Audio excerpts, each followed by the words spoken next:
Now turn to Section 1. Section 1. You will hear a survey company representative ringing a person to obtain some information. First, you have some time to look at questions 1 to 5.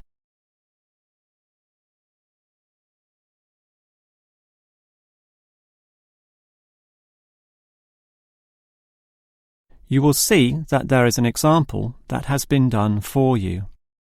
On this occasion only, the conversation relating to this will be played first. Hello? Hello? Who is this? Hello, I'm a representative of the Tally-Ho Survey Company, and I'd like to ask you a few questions regarding exercise. Ah, that's an interesting subject. The representative will ask questions about exercise, so exercise has been written in the space. Now we shall begin. You should answer the questions as you listen, because you will not hear the recording a second time. Now listen carefully and answer questions 1 to 5. Hello? Hello? Who is this? Hello, I'm a representative of the Tally-Ho Survey Company, and I'd like to ask you a few questions regarding exercise. Ah, that's an interesting subject. Yes, we think so too. But I'm afraid I'm a bit busy at the moment. Don't worry, this will only take about 4 minutes at the most. It's 10:25 now, so it will all be over by 10:30.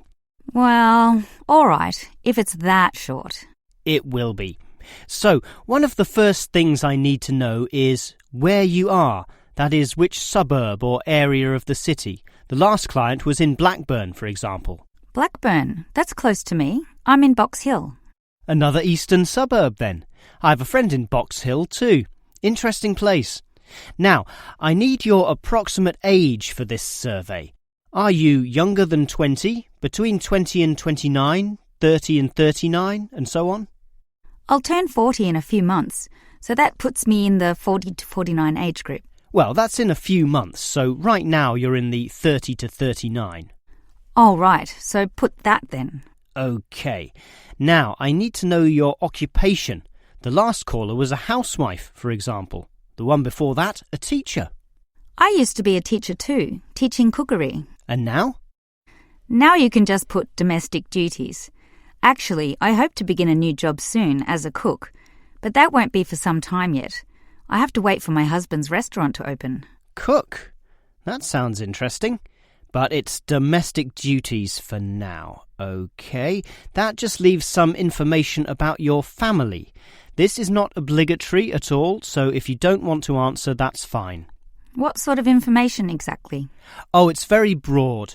Married with children, single mother, that sort of thing. The last customer said she was a single mother. I'm married and not a mother. Put married, no children. I'm married with children myself, but I'll put in your details. And that finishes the profile and just leaves the actual survey itself if you're ready to proceed. Before you hear the rest of the conversation, you have some time to look at questions 6 to 10.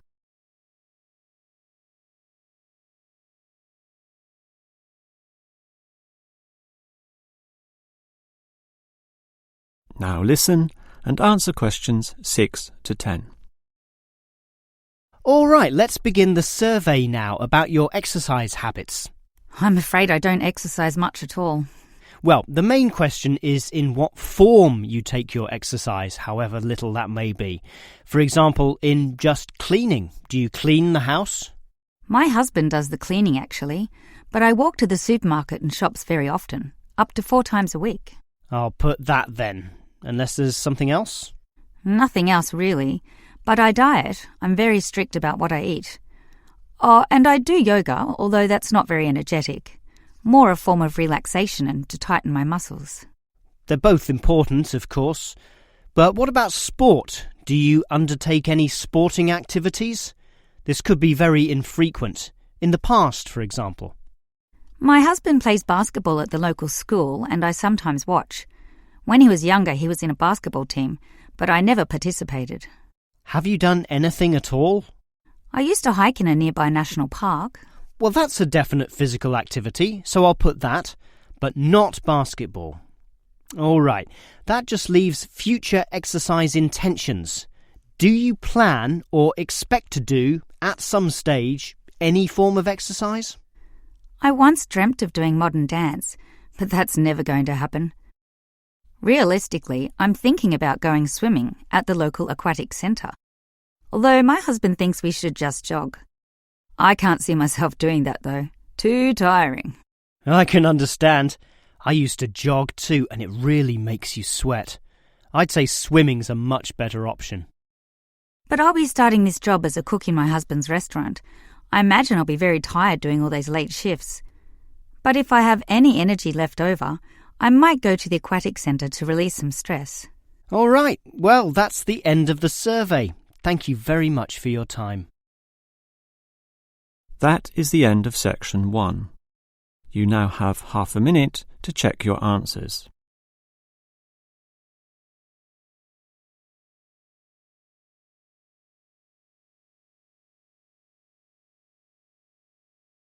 Part 2. You will hear a talk to members of the public about plans for a new housing development near a town called Nunston. First, you have some time to look at questions 11 to 14.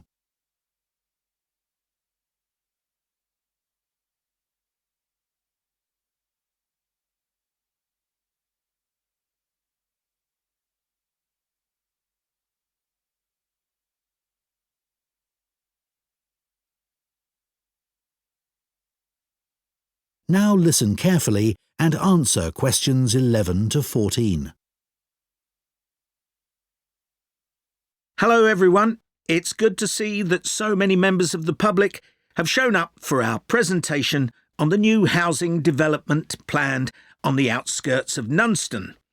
I'm Mark Reynolds and I'm Communications Manager at the development. I'll start by giving you a brief overview of our plans for the development.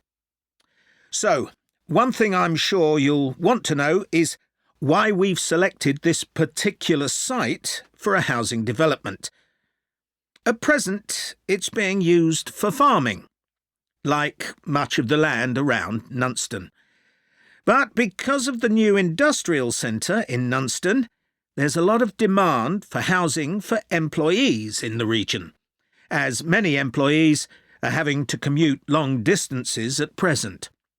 Of course, there's also the fact that we have an international airport just 20 minutes drive away. But although that's certainly convenient, it wasn't one of our major criteria for choosing the site. We were more interested in the fact that there's an excellent hospital just 15 kilometres away, and a large secondary school even closer than that. One drawback to the site is that it's on quite a steep slope, but we've taken account of that in our planning, so it shouldn't be a major problem. We've had a lot of positive feedback about the plans. People like the wide variety of accommodation types and prices, and the fact that it's only a short drive to get out into the countryside from the development. We were particularly pleased that so many people liked the designs for the layout of the development, with the majority of people saying it generally made a good impression and blended in well with the natural features of the landscape, with provision made for protecting trees and wildlife on the site. Some people have mentioned that they'd like to see more facilities for cyclists, and we'll look at that, but the overall feedback has been that the design and facilities of the development make it seem a place where people of all ages can live together happily. Before you hear the rest of the talk, you have some time to look at questions 15 to 20.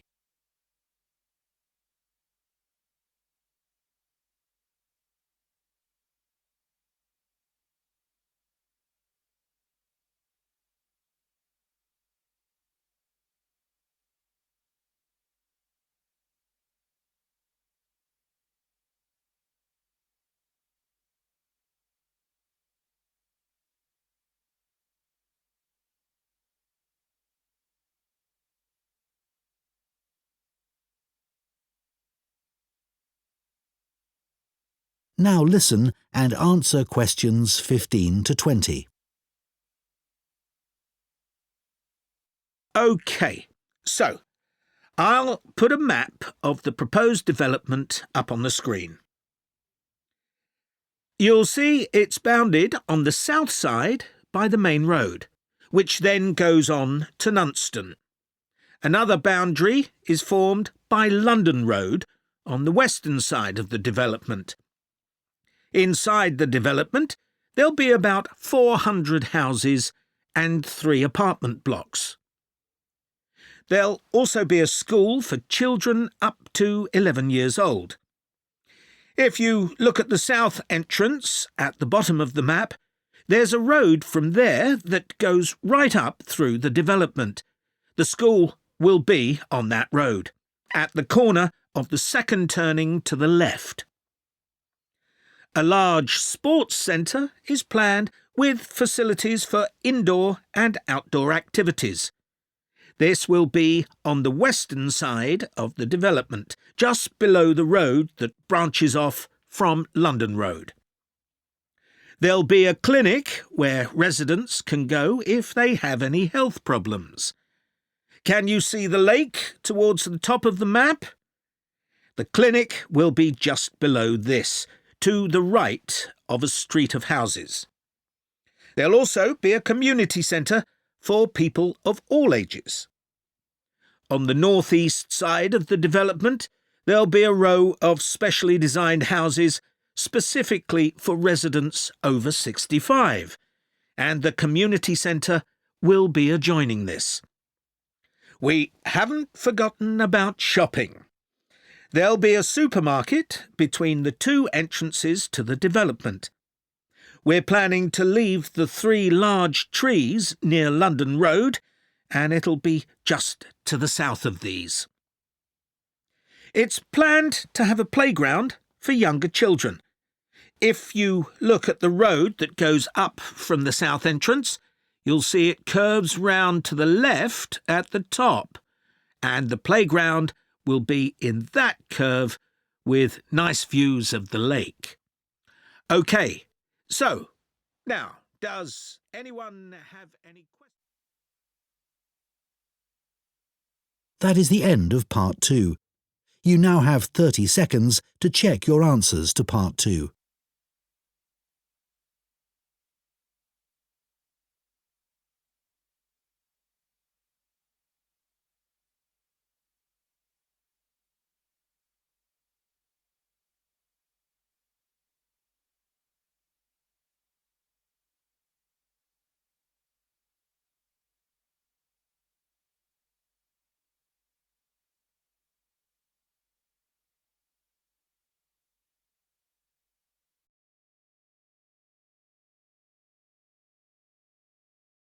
Section 3. You will hear a university tutor talking to 2 students about a presentation they have made in a recent botany seminar. First, you have some time to look at questions 21 to 25. Pause the recording for 30 seconds.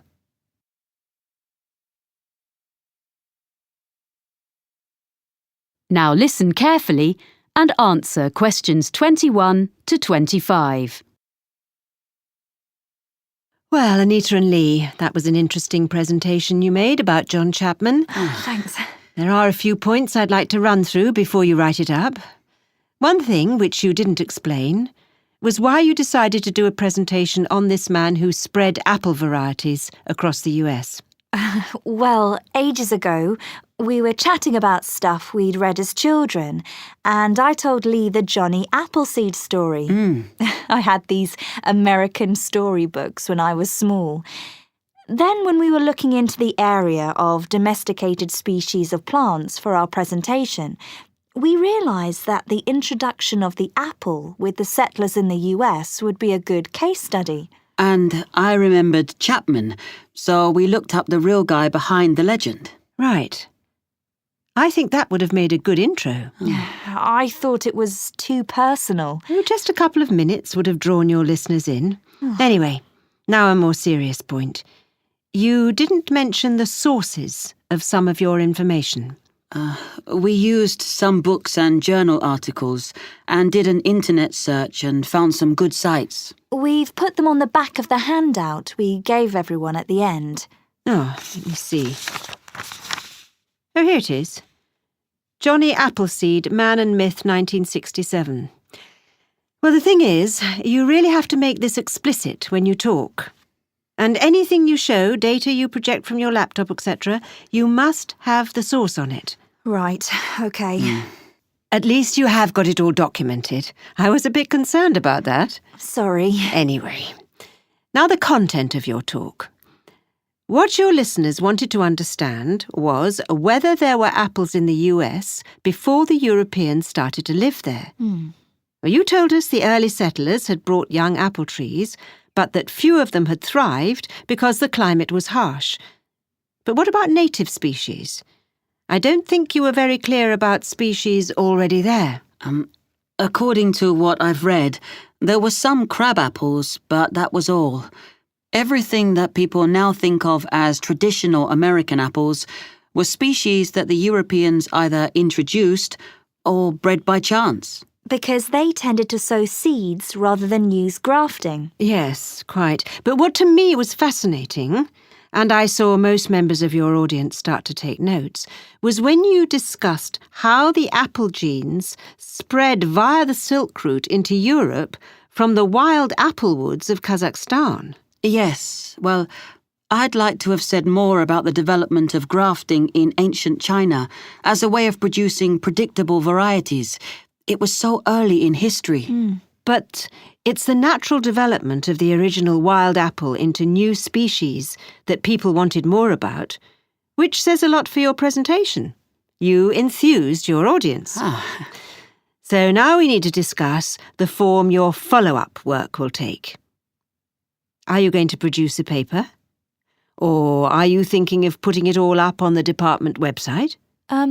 I felt we could do both. And we could do a poster of some of the data. But Lee wasn't sure. No, I think it would be enough to use the website. We can offer a link to our email for queries. That would save time and trees. I think Lee's right. A poster would be nice, but it'd take too much time. OK. Before you hear the rest of the conversation, you have some time to look at questions 26 to 30. Pause the recording for 30 seconds.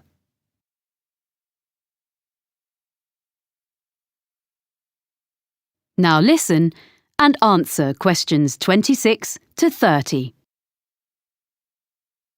Now, I just want to give you a few pointers about the techniques of your presentation. Mostly, it was good. But there are a few things you need to bear in mind next time you do one. You both managed the hardware, I mean the projector and things, very well indeed, which is always a great help. Good. Oh, thanks. You'd obviously checked it out carefully. Yes. But unfortunately, we hadn't finished our maps when we did the practice on my computer at home. That's why there was some the wrong way up. We didn't realise the software on the laptop was a bit different from the one I have. But you sorted out the problem very quickly and didn't let it fluster you, so it wasn't a big problem. We could all read the map when we needed to. So it was OK, but we could have done better, we realise. There was a bit at the end where I felt something didn't go as you'd planned. Am I right? We had a few maps which we ended up leaving out because we needed to get on to our conclusions. Yes, it took longer to explain the technical aspects of grafting than we'd expected. So, sticking to the time limit for each part of our presentation is something we didn't manage at all. Which means we've definitely got to improve before we do another one. Yes. Apart from that, well, the handout was perfectly adequate for a seminar like this. It gave all the key information, and, of course, now I realise the sources are listed at the back. But you need to do those references in the correct format, as footnotes, in future. OK. Yes, sorry, we will. And finally, other students will be presenting projects later in the course. I shall be reminding them how well you both spoke and that no one had any problem hearing or understanding either of you. In that respect, your talk was a model that the others can follow. Oh, thank you. Yes, thanks very much. This feedback has been very helpful. Well done, both of you. See you in a fortnight. Bye. Yes, thanks. That is the end of section 3. You now have half a minute to check your answers. Pause the recording for 30 seconds.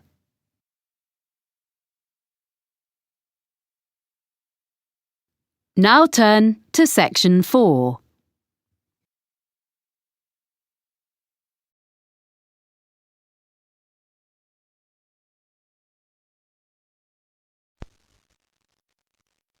Section 4.